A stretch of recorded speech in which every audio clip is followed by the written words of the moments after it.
আমার ছবি আঁকার অভিজ্ঞতা আছে, আমার মাছ ধরার অভিজ্ঞতা আছে, আমার পড়ার অভিজ্ঞতা আছে, আমার লেখার অভিজ্ঞতা আছে, আমার খেলার অভিজ্ঞতা আছে, আমার আবৃত্তি করার অভিজ্ঞতা আছে, আমার গান শোনার অভিজ্ঞতা আছে, আমার গান গাওয়ার অভিজ্ঞতা আছে, আমার নাচ করার অভিজ্ঞতা আছে। এই ধরনের বাক্যগুলো আমরা কিভাবে করব? চলুন এই ধরনের বাক্যগুলো আমরা করি। আমার ছবি আঁকার অভিজ্ঞতা আছে।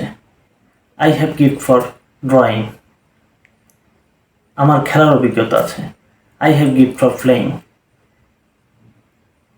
আমার পড়ার অভিজ্ঞতা আছে। I have gift for reading. আমার লেখার অভিজ্ঞতা আছে। I have gift for writing. আমার আবৃত্তি করার অভিজ্ঞতা আছে। I have gift for রেসাইটিং।